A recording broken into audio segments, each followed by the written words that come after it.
It's quiet. What happened? We are in the church. It's okay. Yeah.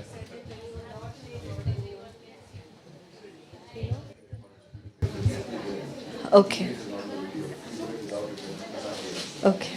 So the part where you said and you're in the will of God and you're asking for something and God says, no, not yet. But that part where you said that you may not be in the will of God and you may ask for something and God say, okay, fine, take it. That part a little more. Because I was reminded of how you said, sometimes God will give it to people who are not believers and saying, probably this is the only heaven you'll see. In one of the Bible classes we learned. But just more examples on how is the heart of God working there? When we think of the nature, character of God, when we think about His foreknowledge, His sovereignty, then there can be areas where we we don't have the complete idea. So sometimes we can ask God for certain things, and God does not give it to us, although we are walking with God. No? So one of the examples is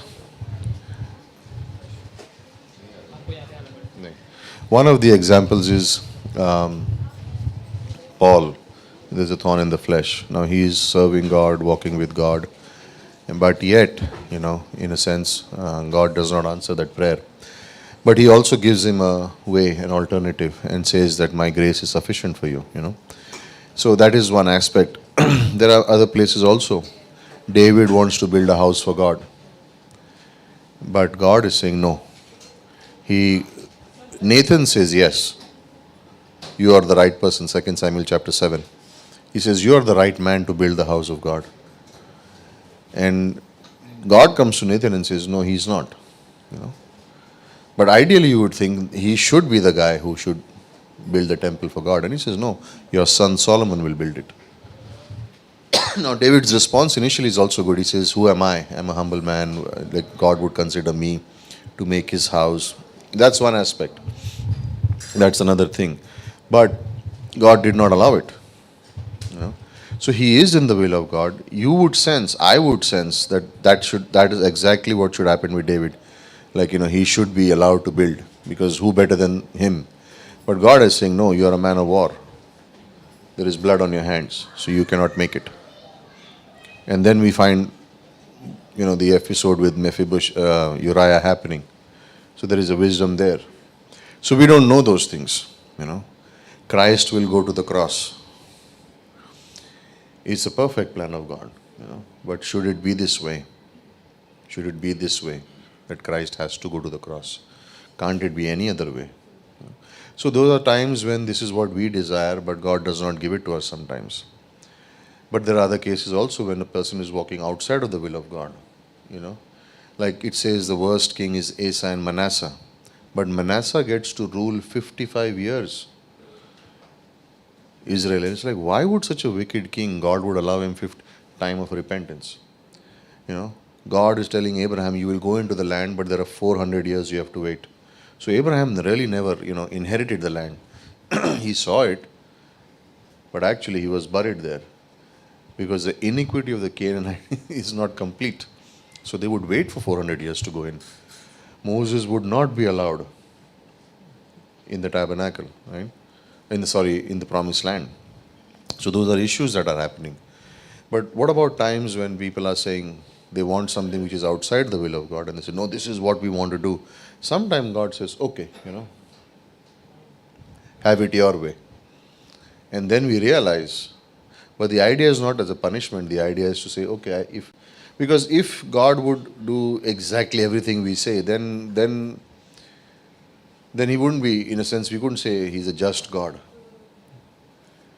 Because then he's doing everything I'm asking him to do. So God is also not an ATM, that I'll say certain things. So sometimes he would allow things to happen, which people would say, why should this people write? Sometimes the reason is grace. Sometimes the reason is grace. Really, thank you. And sometimes it's just, in a way, God is saying, okay, you will come to the end of yourself if you do this. Sometimes it is also this way, that an unsaved person has been given the gospel many times, again and again and again and again, and they keep rejecting, rejecting, rejecting. And Romans 1 says, then God gave them over. He said, okay, you want this life? Enjoy this life. You have reached a point where you're not going to change. So in his wisdom, he knows, in his foreknowledge, he knows those things. So he gives them over. And you're wondering, he says, how come these people are living this kind of, wicked lives and God is not doing anything? And that's Psalm 73. Why are the wicked prospering? Why are the rich, the righteous people, why are they being persecuted? Why are the wicked prospering? And Asaph says in 73:17, when I went into the sanctuary of the Lord, then I understood their end. Sometimes God is saying, okay, I give you over to your mind. Hell is full of such people, where God has initiated grace, mercy, His goodness, He's spoken to them, loved them, but they have chosen this is what we want. So God says, okay, you take what you want, And they don't want it. Sometimes a Christian can be, like the prodigal son is a good illustration. Like, I want my inheritance. Now, for the Jewish people, inheritance means you have to consider only when your father dies. So he's saying, you are dead to me. You are dead to me, right? So I don't, give me my part. So the father gives to both the sons. And God, he says, okay, go your way. And then you realize, why should this guy who wants the death of his father considered, why should he get the inheritance? And he says, okay, go your way. But then he comes to the end of himself and he remembers God. So those things can happen. It can happen in relationships, it can happen in serving God, and it can happen anywhere else.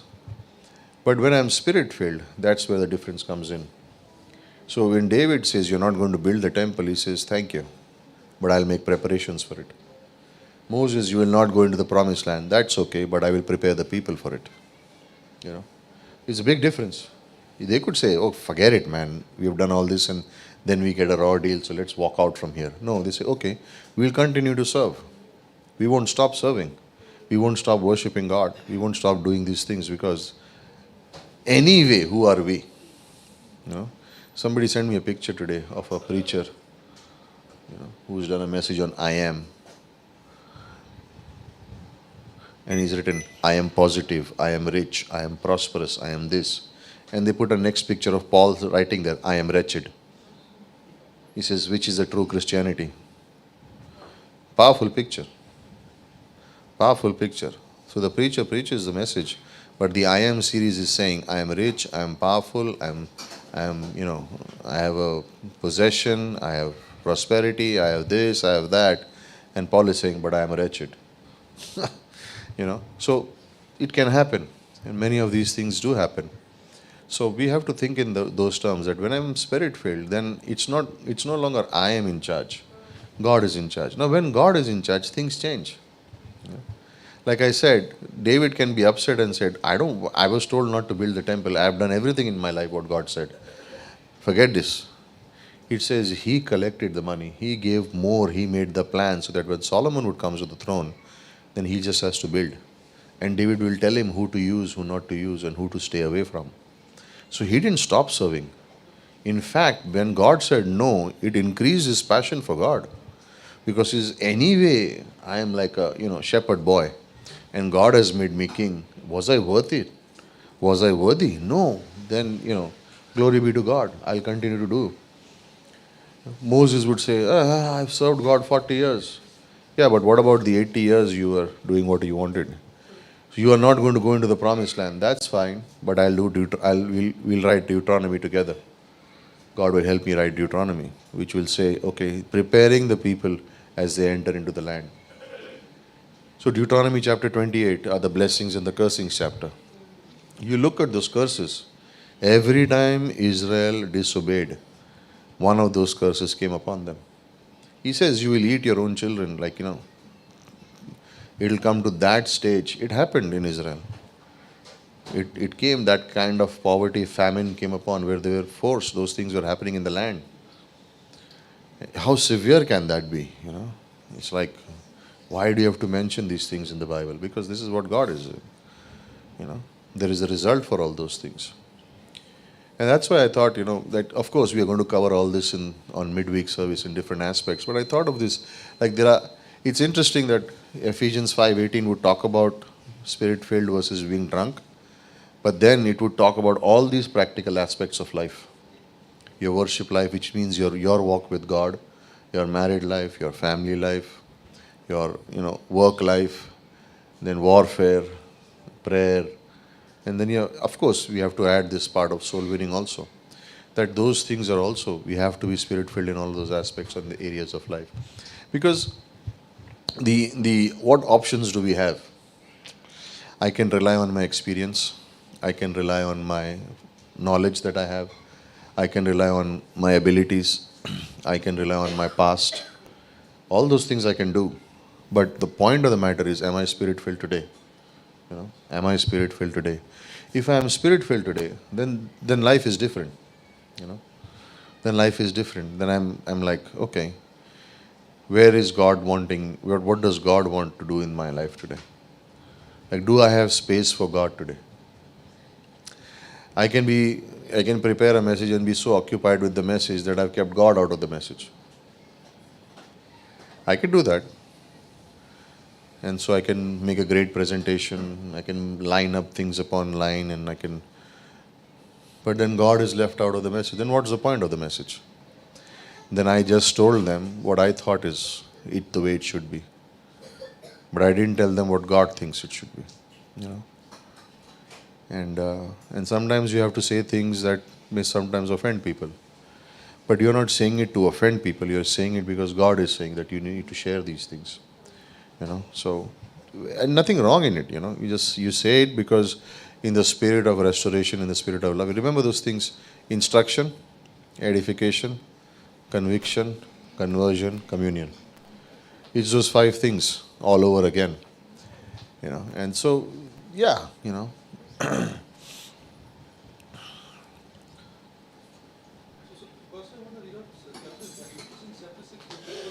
Which one? Yes. So, children, obey your parents in the Lord, for this is right. Honor your father and mother, which is the first commandment with the promise that it may be well with you and you may live long on the earth. And this was in the Old Testament. This is the fourth commandment in the Ten Commandments. Honor your father and mother. No, this is the fifth commandment. Fifth commandment. So basically, was it for the Old Testament as well? Types of using for the church in the church age also. This is for Gentile believers in Jesus. No, Paul is writing to the believers in Turkey, right? So it is, yeah, present day Turkey, right? So it's for all the Christians. Holy Spirit is picking that theme up, saying God's mind about honoring parents has not changed. But in fact, under the law, it was a requirement. Under grace, it's a must. Like, I wouldn't even say it's a requirement. I'd say it's a must, because that's what Proverbs says. Honor your parents.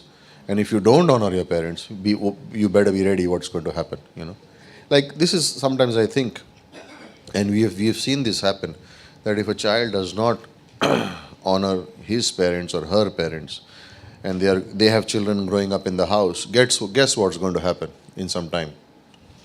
Their children are not going to respect them because they never saw them respect their parents. So for them, it's not their fault. They think this is normal. They think this is normal. Now try saying, you must honor me. You know what their kids will say? We never see you honor your own. Because they are learning.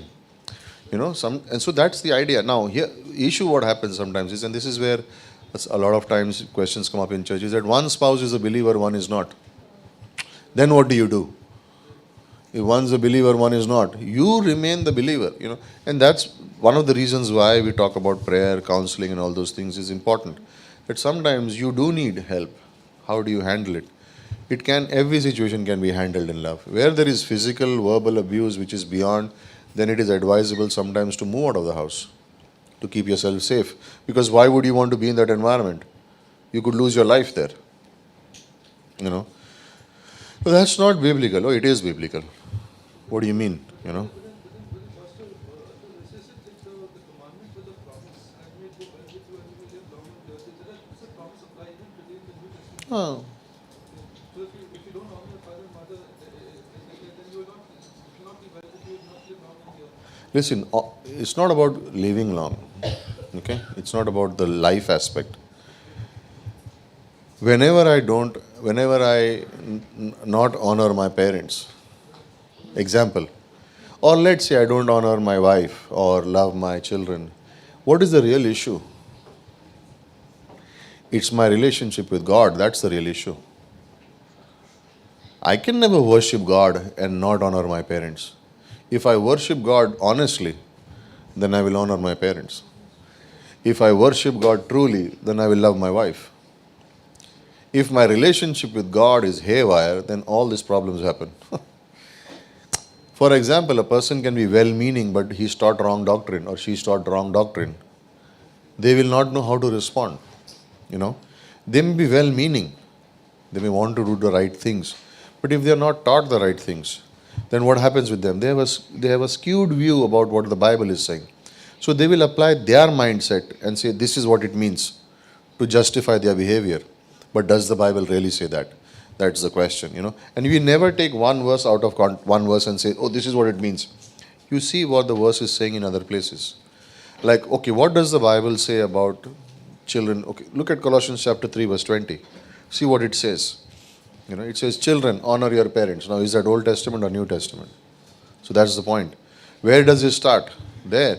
Did Adam and Eve honor their spiritual parent? God himself. That's where the problem began. So God is saying honor. Now, but my parents are not believers. So I love them anyway. But it does not mean that I will do what they tell me to do when it comes to God. I will honor them. I will say, okay, this is what but if I am making a decision that is based on what God is telling me to do, then I will have to draw a line. The sword, he who comes to me and does love his and does not hate his mother, father, brother, sister. You say, how do you correlate that passage? It is not talking about being spirit-filled. That passage is saying that if Christ is not number one in your life, then there will always be conflict in different relationships. So for example, here I am. I want to do Bible college. My parents are unbelievers. They say, don't do it. What do you think I should do? I love them. And I didn't tell them I'm doing Bible college, but I went and did it anyway. They asked me, why are you late? Sales call. Oh, you lied to God. Yeah, let God handle it. You don't be my judge. Who cares? And one day I told them, when I finally got the guts. And I went home thinking, there are going to be fireworks at home. My favorite food was made. Nobody said a word. So we don't know. God is in charge of all those things. If you take a decision and put God first, you will never be ashamed. And even if you are, he will lift you up. Forget the other things. The idea is, I want to be spirit-filled. And it's easy not to be spirit-filled. Easy. Very easy. It's very easy not to be spirit-filled. But it is. But spirit-filled, how will I be? Well, be like a child. Start trusting God with small things. And one day you will be walking spirit-filled. Nobody will have to tell you to be spirit-filled. You will do it on your own. You will do it on your own. Like it's the key. Like don't hammer your child publicly. Verbally or physically. Yeah, even I'm definitely sure. Oh my land. Talk of timing. Okay. Anyway. But that's how it is, Like, don't make fun of your wife in front of people. Be careful. I mean, I understand fellowship and having fun and being jovial, light-hearted. But if you start mocking her and making fun of her and passing sarcastic remarks about her in front of people, oh, be careful. It's going to come back. You think people laughed at you? They had fun? You know what they'll say behind? Look at these two. Something is going on here. They're not happy. They'll probably sit and they're like, ha ha ha ha ha. Behind, what will they say? Look, same thing goes with the ladies. Don't make fun and don't run down your person in front of other ladies. They say, oh, really? Everyone wants to hear gossip. Everyone's ears are unholy in that sense and want to listen to what's happening in this life, that life, and then they form opinions. So we are very guarded. Now, of course, what I'm trying to say, I'm not trying to be like be serious, legalistic, don't have fun. I'm not saying that. What I'm saying is when it crosses the line. See, we can be in this room and we can be having fun. But then someone crosses the line and gets personal with their own because something happened in the house and they take it out here. When you cross that line, oh, be very careful because it will send a wrong signal. And imagine if the kids are sitting there. Oh, it's going to blow up on your face sometime. So, and not in that sense that, you understand what I'm trying to say, right? I'm not being legalistic, but what I'm trying to say is that sometimes I'm sitting with someone in an office and they are going on and on, and I'm getting very uncomfortable. I'm like, what is he saying? And everyone's like, ha, ha, ha, ha, ha. And then when the guy goes, and then men, these are not even women, men are started to cut. And I'm like, there we are. This is normal in the world.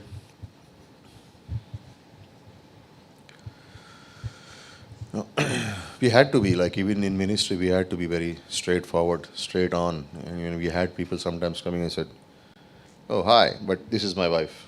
Meet her first. She's my wife. Meet her first.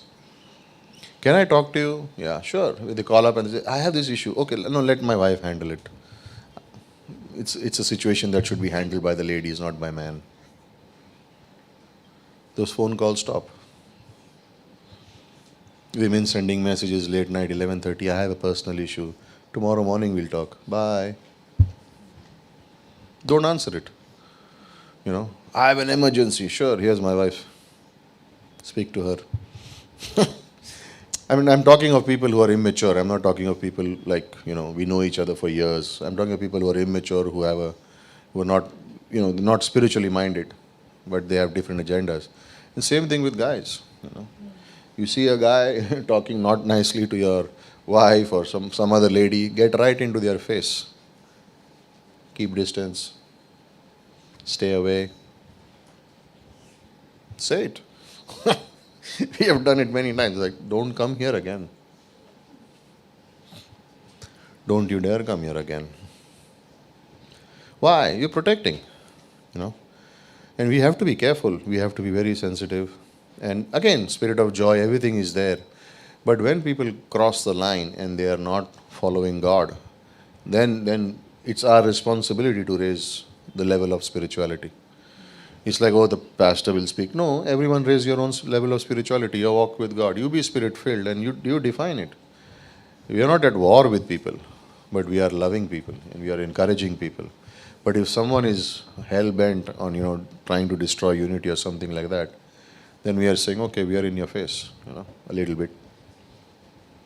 Lovingly, And so a lot of carnality goes around and, sometimes you have to be people coming up and saying, I have this and I have that and I want to do this. Bye.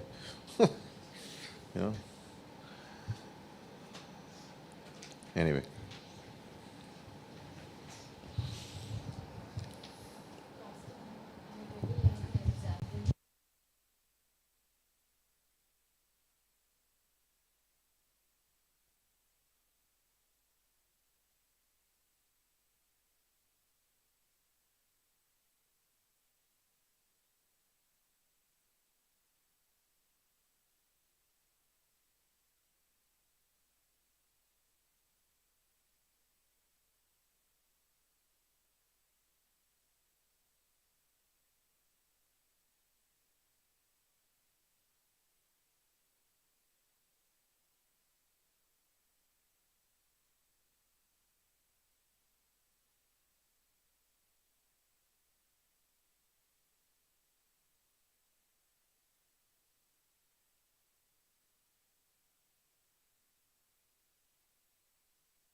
That's where the thin line between works and grace is. Because I can be doing it, thinking that I'm doing the right thing, or I can be driven or pushed by the Holy Spirit, moved by the Holy Spirit to do it. Very fine line. In one, I'll get tired, exhausted, disappointed, discouraged. The other one, I'll be like, the wind blows, it doesn't know where it comes from, where it goes. But I feel it, I sense it. So those things are there. And yeah, I was thinking of the other one. Come, this is your house. Feel like your own place. And they're in the bedroom. What are you doing here? Why are you here? You said. It's like when a little child comes home, they don't know the boundaries. They'll run everywhere.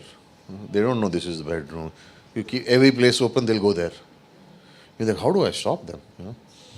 And that's how sometimes we have to have the access of God in our life. Let Him be, in the area of any area of our life. And the areas where I shut down and I don't allow God are probably the areas where God really wants to get in. That's the area where He wants to get in and say, this is the door I want to open. This is the area where I want to get in. And you're like, oh, but stay away for a little while. Right now I'm busy. you know. And so, Spirit works that way. The key will always be humility, that I receive it and I'm saying, God, okay, I want you to change me. Help me in this.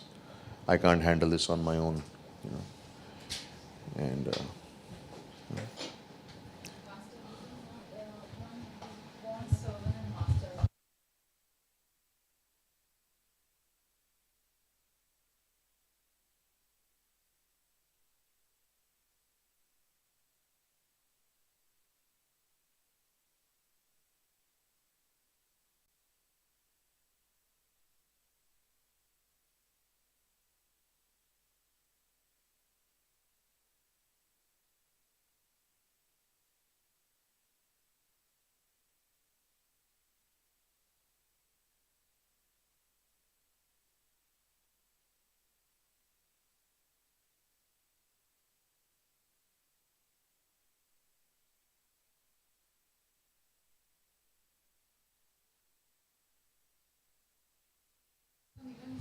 like it says, there's not for eye service or man pleasers, but unto the Lord. And sometimes people take it in a wrong way. They think unto the Lord means, I have that my boss, I have to do everything for my boss. No, you don't. You know.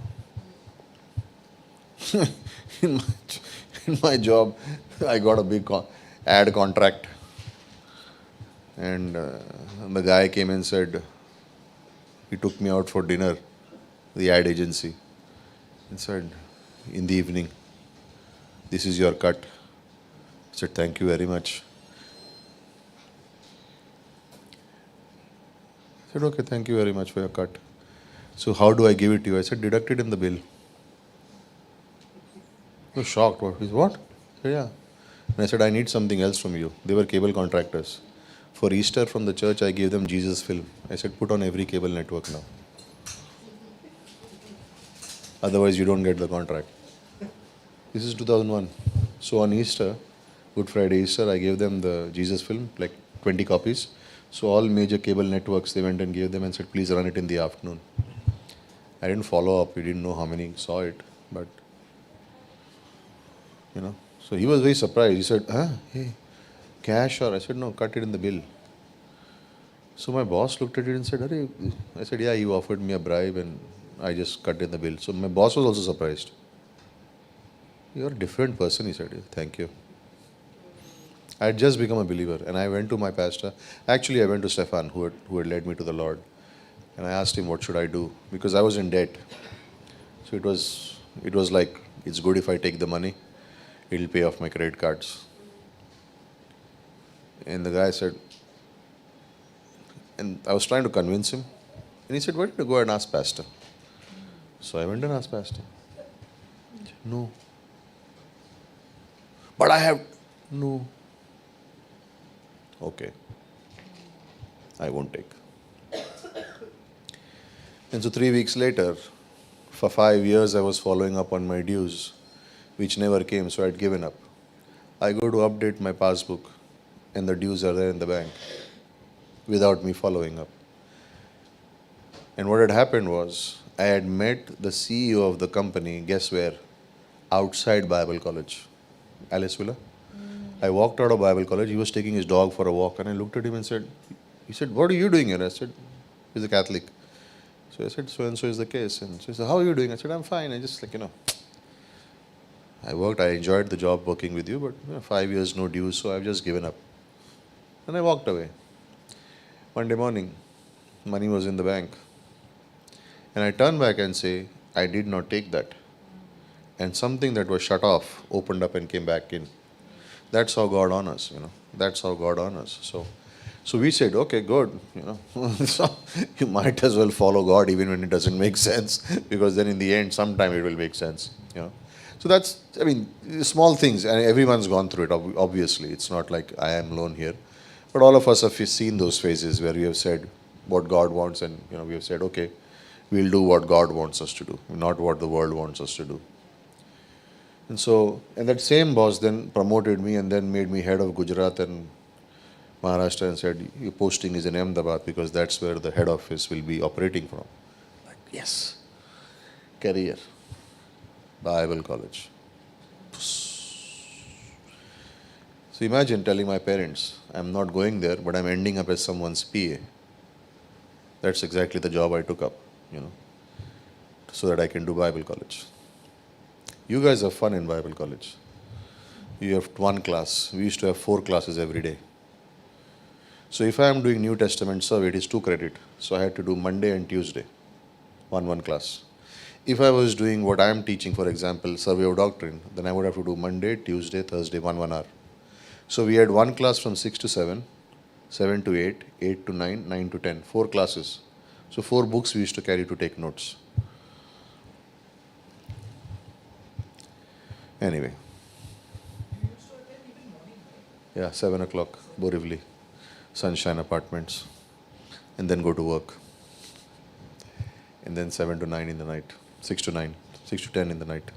And then go to Uncle's kitchen for fried rice. The Uncle's Corner? Corner, sorry. Uncle's Corner. One fried में 2 जन खाते थे. वही मार के एक दूसरे को. Yeah, but that was fun. And we did it for 3.5 years. And at that time, that's when the church office moved there then. From Aliceville, it moved to that place. And then my Christian boss said, your body is in my office, but your heart is in the church office. So please go there. He had the wisdom to see it. I would have never had the guts to tell him, I want to go and do ministry. And he said, your body is here, your mind is there, your heart is there, you go there. I'm like, thank you. He had led me to the Lord, so I didn't have the guts to say, I should be in the office. So that was good. But that's how it is, that's how God does those things. So, and we can't take any credit for it also. So that's basically, that's the spirit-filled life is that way. And when you get used to that kind of life, the other life doesn't, there's no attraction of the other life. It doesn't, like.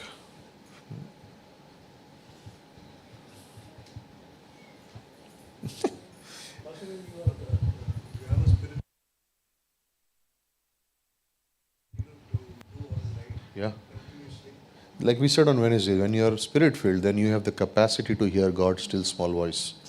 If you're not spirit-filled, you cannot hear His voice because there's too much distraction, And it could be anything, Sometimes pleasures of life become a distraction. Small things, issues become a distraction. So a lot of those things can happen, But when you're spirit-filled, then you can hear God's voice. You can hear the Holy Spirit say, okay, this is the way, walk in it. This is the way, walk in it. Don't go here. Don't do this. You can sense the Spirit saying this to you. And it becomes very personal. It becomes very personal, and you store it in your heart. And then also the Rhemas, God begins to speak to you specifically and says, this is for you. That's the word for you today. And then you say, wow, I got my answer. I got what God is saying to me, so.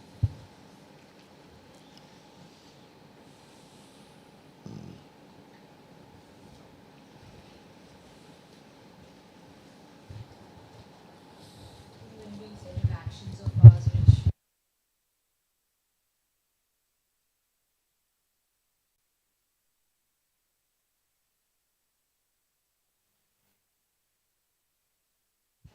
You get convicted very quickly.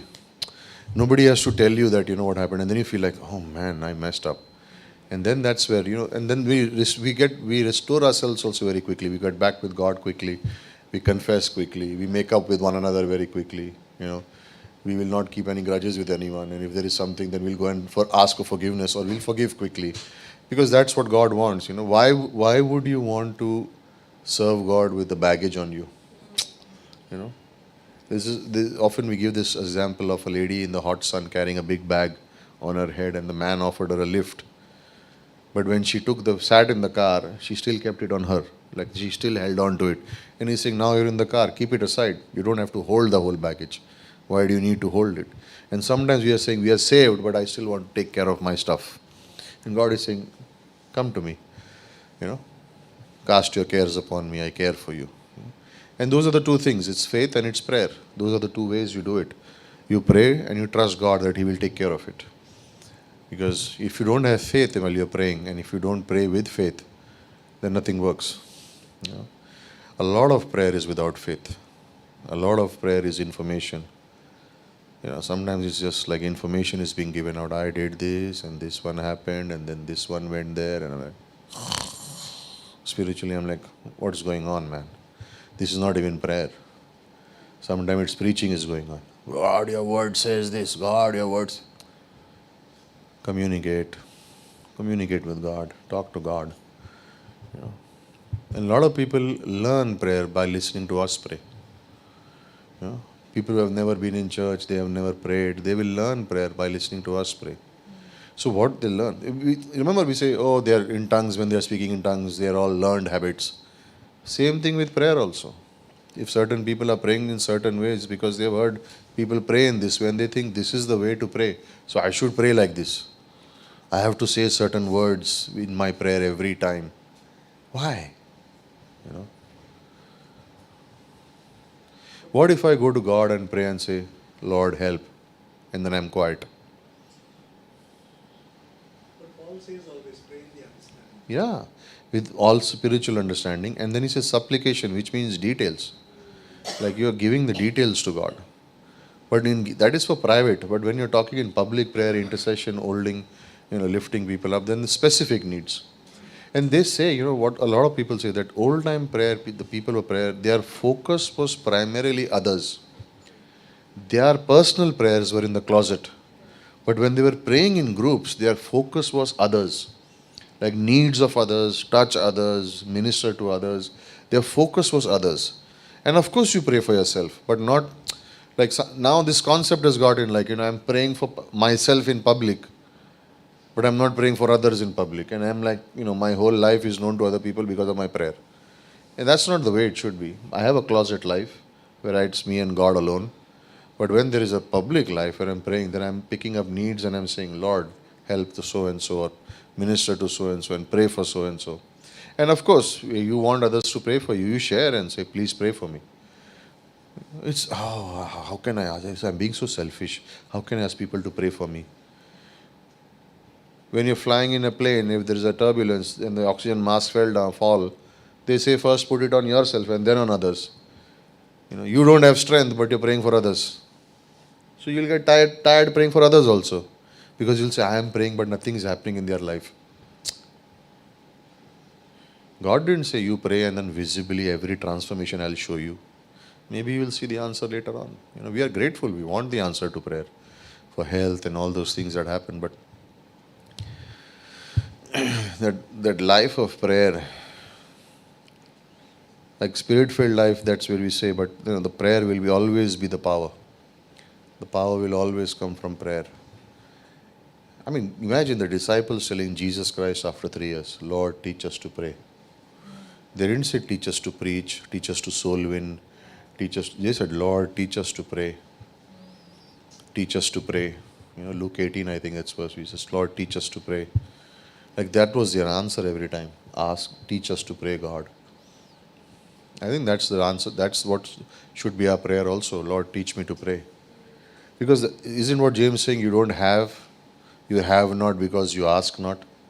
And also you don't have because so that you want to spend it upon yourself for selfish reasons. That's why God doesn't give it to you. Because it's selfish. It's a selfish need. And God is saying, I'm not giving it to you.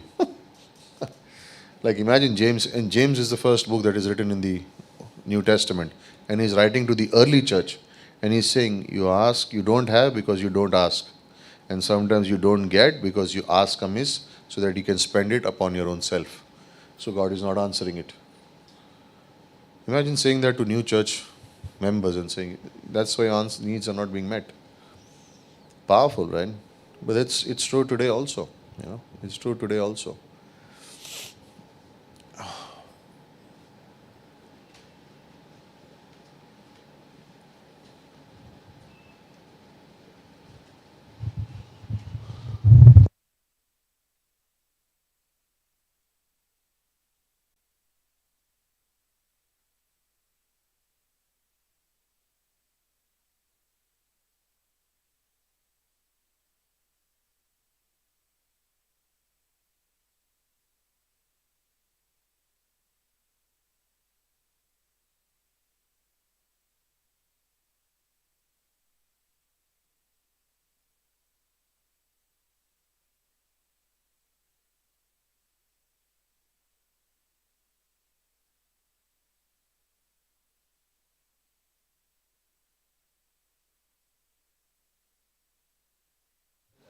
I can be a good person without and stuff. And then after that, I don't basically like be very stern, be very critical of me and stuff.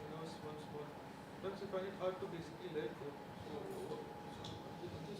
I mean, thank God they said go to church. Maybe they are not, and we remember, and we should always remember no one's perfect. What they learned, they passed on. If they didn't get a lot, but at least the counsel was good, go to church. But it does not mean that I have to be on that level. If I grow and maybe I grow more than them in spirituality, nothing wrong. Because I am not restricted. They haven't restricted me. But the counsel is good, go to church. And your spiritual growth or anyone's spiritual growth is the way they live. That's their choice. But I cannot, once I've known the Lord, I cannot blame anyone for lack of growth. Because I have a Bible, the Holy Spirit is in me. And if I'm in a sound teaching church or if I'm really seeking God, then God will lead me. And I don't want to blame anyone. Maybe, no, I'm not talking in your case, but I'm just saying as a general thing that maybe they could not, they would not, they were not able. I don't know their circumstances. And maybe they did the best they could and it did not work out for them. But it does not mean that it needs to remain that way. It changes. If I have an opening and I go and I find a good church, then I'm going there. If the church loves people, if the church loves God, if it's good doctrine is taught, there is body life, fellowship. And if there is missions, that's where I want to go. Those three things should never change. Church that believes in the word. Second, there has to be body life, interaction. And there has to be a mission-minded church. Is it occupied winning souls? If it is not, then I'll become a very intelligent Christian with no feet. And then I can very easily get critical, judgmental. Those things can happen because where is my outpouring? Oh, this Christian is not living right. Oh, that Christian is not living right. What about this doctrine? What about that doctrine? Well, are you on the streets? Are you sharing your faith? No. So yeah, dime a dozen armchair theologians. They found out, and this is even Dallas says, the best form of Bible college is one that is attached to a church. Because you can experience what you're learning.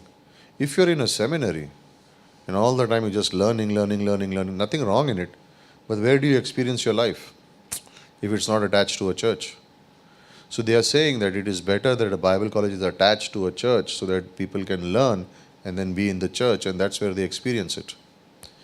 But after 6 years, 8 years of my study and my master's, I come out and then I walk into a church that does not have any PhDs, and I'm sitting there thinking, I am the one.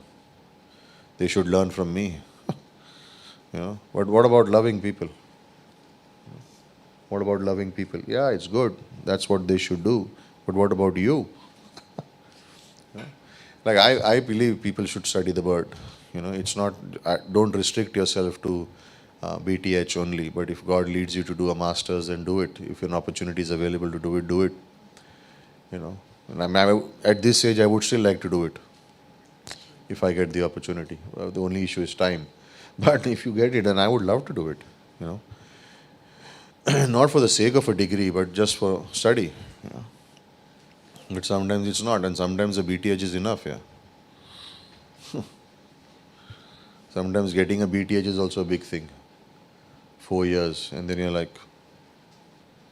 I said it in the graduation last Sunday to the students. I said, how many 1-year students? They raised their hand and said, welcome, your life starts now. Then I said, how many 4-year students? How many are graduating BTH? Some people raised their hand. I said, congratulations, your life starts now. Because really, that's when life begins. You think I finished 4 years? Well, you start now. After 4 years is when your life begins. Because now you're saying, okay, I think I finished reading and studying the whole Bible. Now what do I do? Now you start living it. So as you're learning, you're living. So I can be in one class, I can be doing one class, and take that one class and apply whatever I get. I listen to messages, I will listen to my search in my church messages, I will take notes, and I will try and see how I can apply it. Pastor, at the Bible college, as a servants, so the servants are put on the YouTube. No, we don't. I don't like to spoon feed people. Make your own notes. I mean, of course we do, but you know, sometimes it can be made too easy. Not in that bad sense.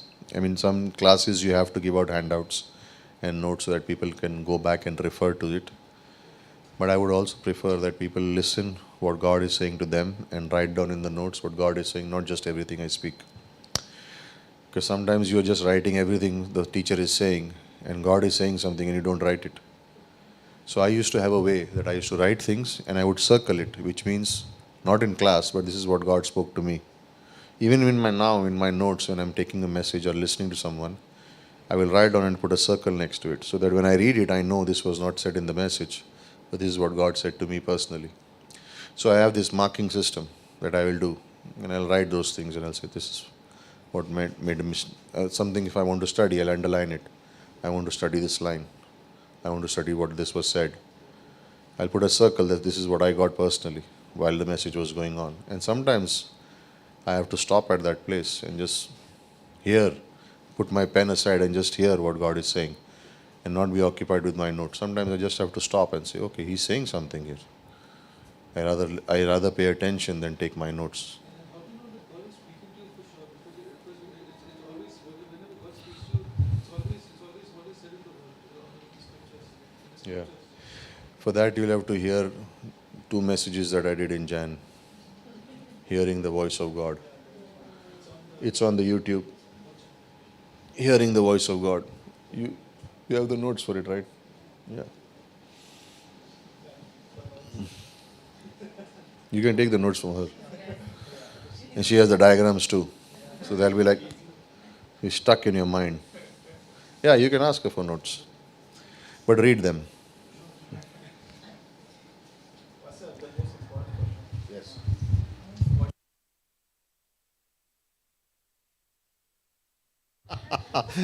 God made the woman last, so she is the best.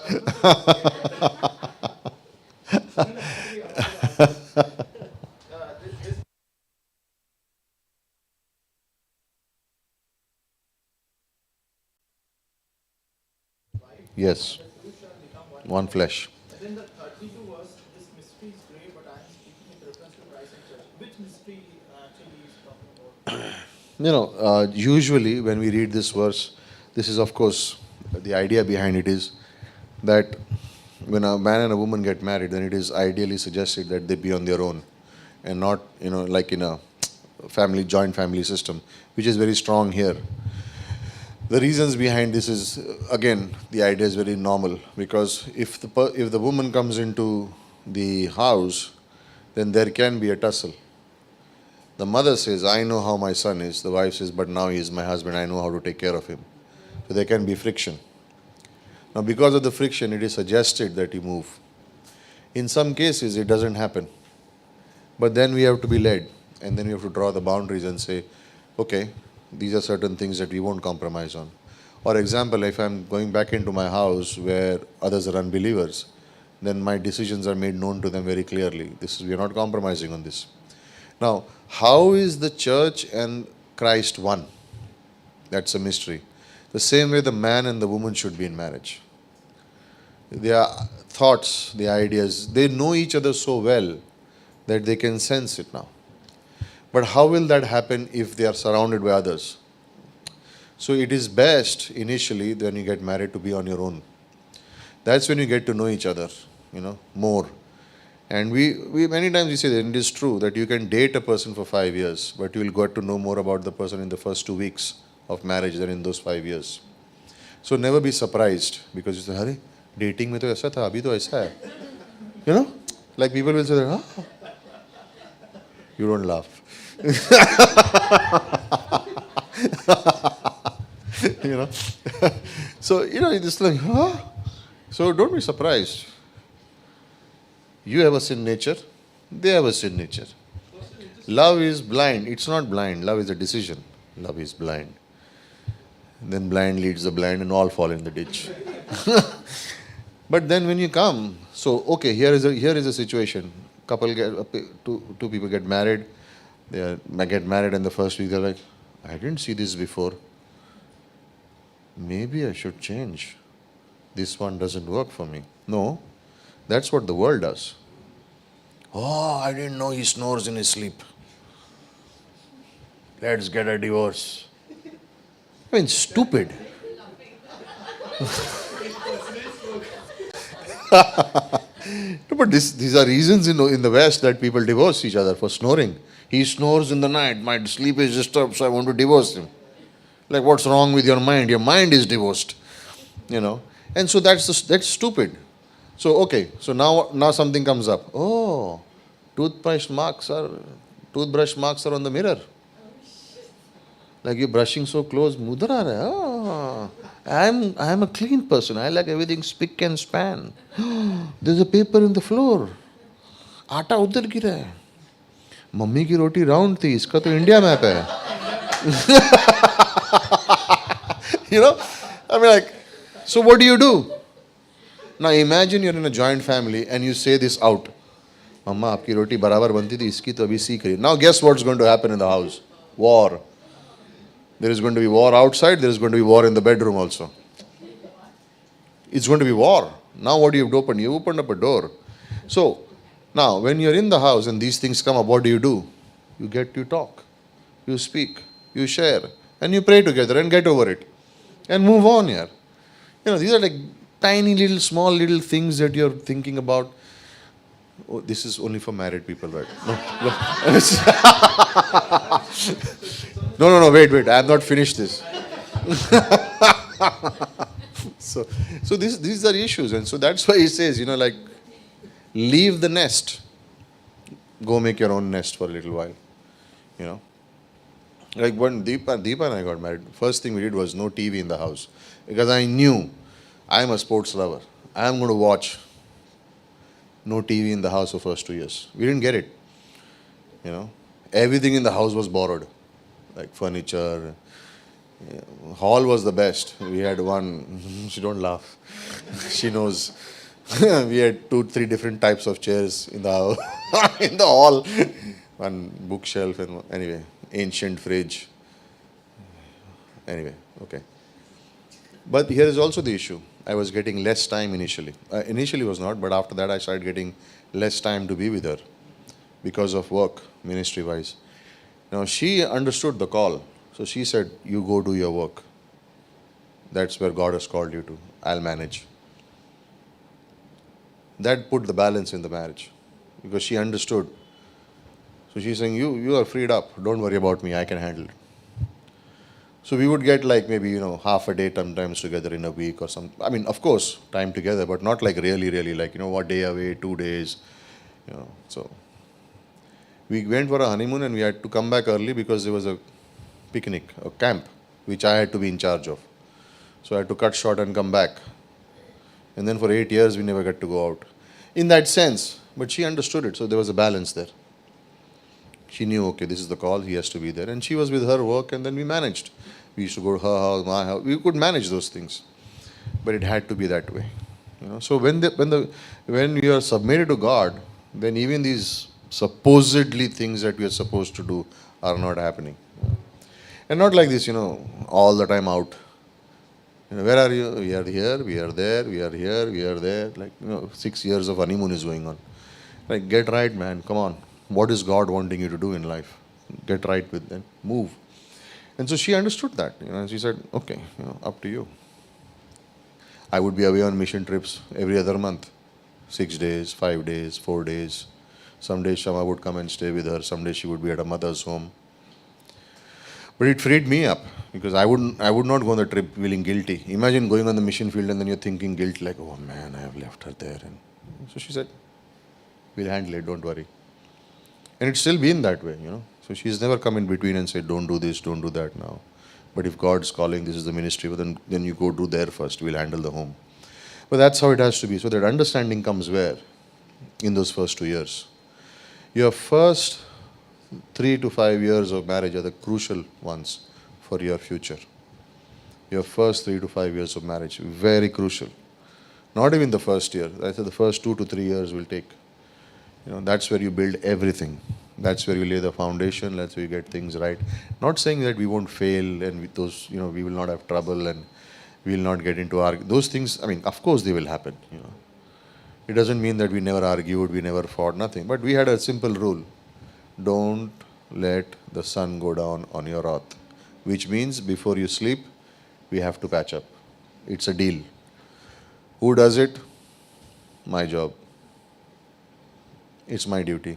I have to start. So, okay, I will take it. That's upon me. So, those simple things. They are not big things, but they are small little things.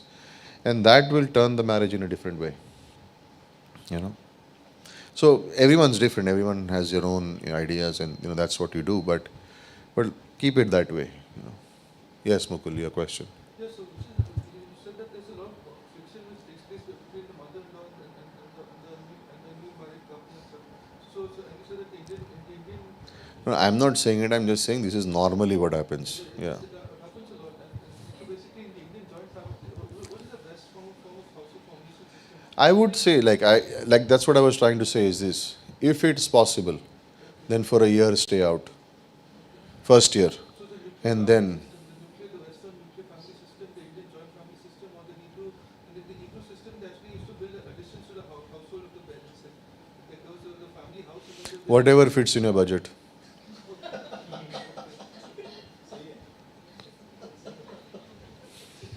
If I say build a house, you say bank में पैसा नहीं है. If I say nuclear system, बोला US में नहीं है. If I say joint family system, but with the trouble है. Do what you feel. Be led by God here. I mean, what do I say? Don't follow my example. We shifted to our house, we paid the deposit, we found out the rent, then we found out we are already 2,500 rupees short. So we said, okay, we are cancelling giving to missions. And God said, who told you?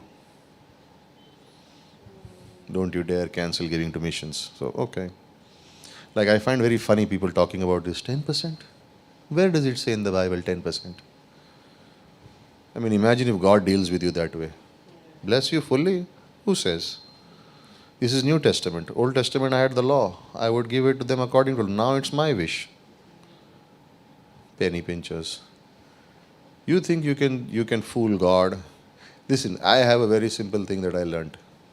If I don't give God my tithe, He will take it from somewhere else. As simple as that. If I don't give God my 10%, He knows how to take it. Some new kharcha will come up. Some unexpected thing will happen. Then I said, waste हो गया. तो चुपचाप दे दो ना 10% God को. Abraham gave 10% to Melchizedek. And he gave 25%. Abraham gave 25%. Yeah. I don't know. It said he gave 10%. A tenth of all that he had. Was the law there?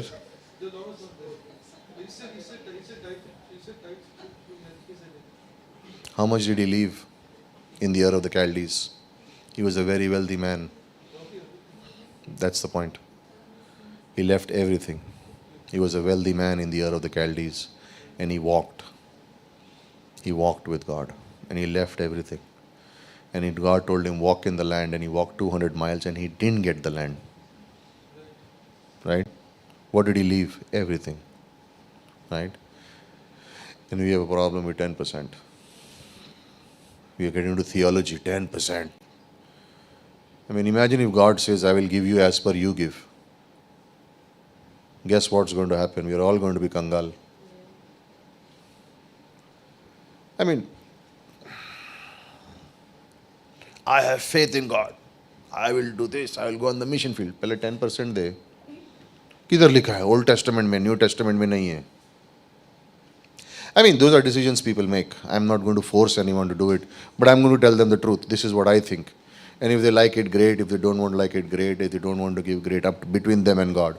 But I'm not going to hound them like, There is one verse in the Bible which Jesus said, you cannot serve God and mammon both. You choose. You choose, Who put the money in your pocket? I worked. Sure. Who gave you the capacity to work? So it's simple things, So how much should I give? Between you and God. I just feel 10% is what God is saying to me, and I give that much, and maybe even more than that as God leads.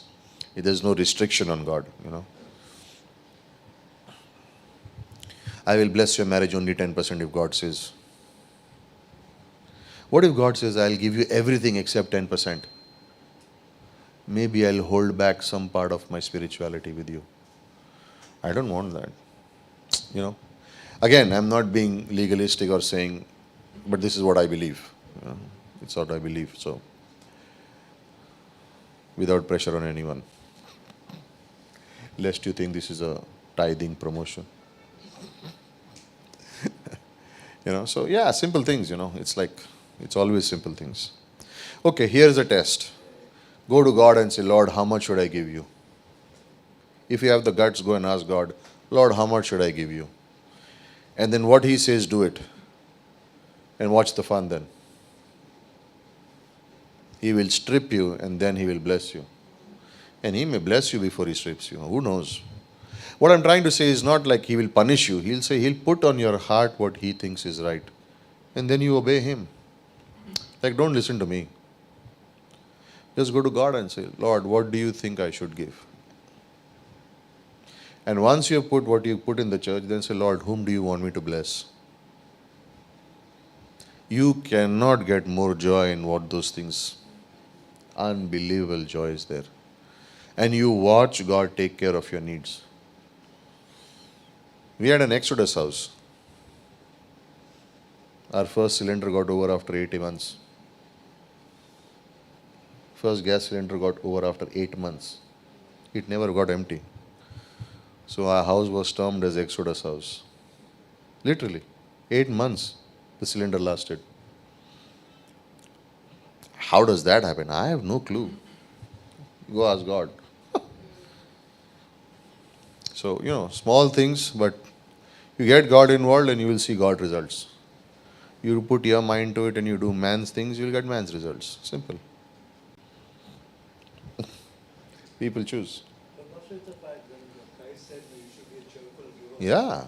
So, when you start giving, there is some inner joy. Yeah. And I think, because we still haven't understood real giving. And real giving would begin with God. He would say, like, Lord, what do you want me to give? We don't ask that question many times because we sometimes think He's going to ask for so much, then I'll be left with nothing. How can that be? How can that be? He wants you to have the fun, the joy, the adventure of faith. You give to Him and He's no man's debtor. What does Luke 6 say? You give Him one shovelful, He'll give you back 10 more. It's in every area of life. Forget money, but every other area of life. Say, God, how can I serve you? He'll give you an area to serve you, serve Him faithfully. Then He'll open up 10 more areas for you to serve. It's with the Bible. Lord, I want to study the Bible. He'll open up 10 more areas where you can study of the Bible.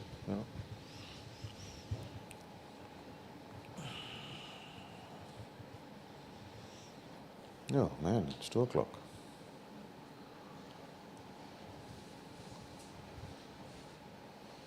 Do you want to leave? Did you ask God first? You can switch it off. You're getting a little funny right now, so. Are you spirit led? I'm just. It's time to go, right? Yeah. Again, you said.